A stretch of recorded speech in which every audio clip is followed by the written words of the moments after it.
Welcome to The Explainer. Today, we're going to unpack what is honestly one of the most incredible evolutionary stories on the planet.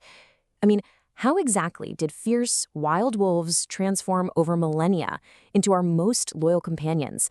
It's just an absolutely amazing journey of survival, adaptation, and this really unlikely bond that completely reshaped the natural world. Okay, let's dive into this.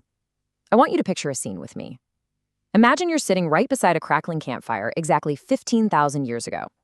The night around you is just dead silent. Then, suddenly, just beyond the light of the flames, glowing yellow eyes appear in the prehistoric darkness.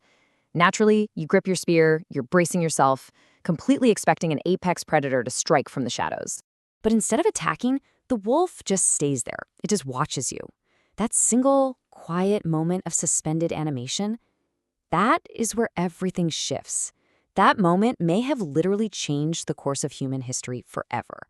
Because, think about it, if that interaction had gone differently, your best friend greeting you at the door today might still be a wild, completely untamed wolf.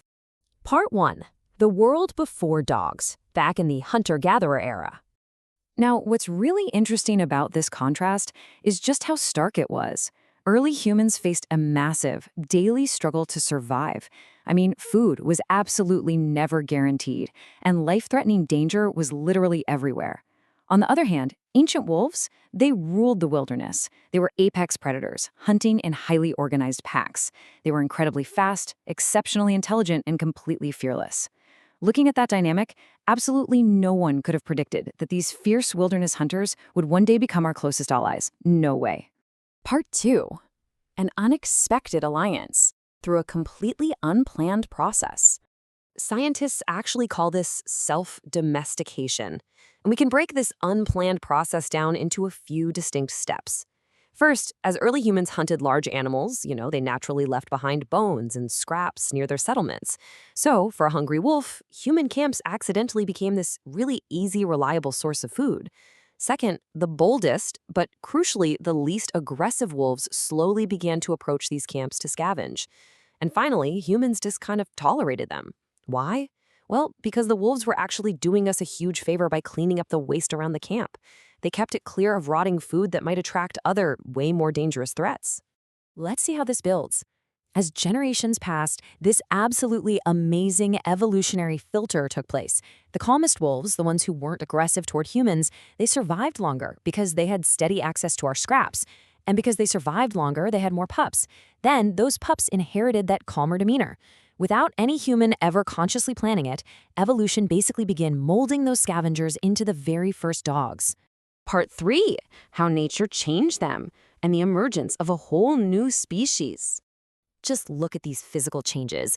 Their bodies literally morphed over generations to look less threatening to their human allies.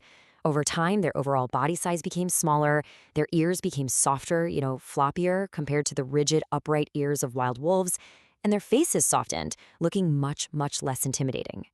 But honestly, the behavioral shifts were arguably even more important than the physical ones. These evolving animals became remarkably good at understanding us. They eventually learned to read human gestures. They figured out how to follow our pointing fingers, which, by the way, is something very few animals in nature can actually do. And they started making direct, affectionate eye contact with us. So this wasn't just a physical change anymore. A deep, cross-species bond, unlike anything else in the natural world, was forming right before our eyes. Part 4. The first best friends and an ultimate survival team. And this brilliantly illustrates how humans very quickly realized that these evolving animals weren't just camp scavengers anymore, they were becoming incredibly useful to our own daily survival. We developed a true evolutionary symbiosis. Dogs warned our camps about incoming predators. They used their incredible senses to help track prey for the hunters, and they even protected our children. In return, humans provided a highly reliable source of food scraps and allowed them safe access to the warmth and security of our camps. Both species benefited immensely, and because of that, both species actually evolved together. It's like a giant puzzle, perfectly fitting into place. Together, humans and dogs became one of history's greatest survival teams. It really leaves you in awe when you think about it. This wasn't just a master and pet dynamic. It was arguably the most crucial interspecies partnership in the entire history of life on Earth. We literally helped each other conquer a hostile world.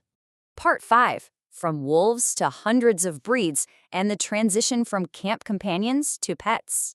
So thousands of years after that initial campfire meeting, humans stopped letting evolution happen naturally and started taking an active role. Depending on what a human settlement needed, they bred the dogs that were best at certain tasks. Some were bred specifically to be relentless hunters. Others were bred to be highly intelligent herders for livestock. In colder climates, they were bred for strength and endurance as sled pullers. And, well, many were bred simply to be gentle, loving family companions. This shift to intentional artificial selection is what exploded the dog population into the huge variety of shapes and sizes we see today. This means that every single Chihuahua resting on a lap, every single Labrador fetching a tennis ball, and every single German Shepherd working alongside law enforcement. So the crucial point is that underneath all those different shapes, sizes, and temperaments, every single one of them still carries the DNA of those ancient apex wolves. The next time a dog runs to greet you at the front door, wagging its tail in pure excitement, remember that this joy didn't just appear overnight. It is the direct result of thousands of years of evolution. It's a profound friendship that started in the darkness beside a lonely campfire and blossomed into the greatest partnership in the history of life. I really hope you enjoyed this journey through time in today's explainer. If you love learning about this incredible partnership, please don't forget to like and subscribe so you never miss an update. And hey, I want to hear from you down below. What ancient history mystery should we explore next? Let me know, and I'll see you next time.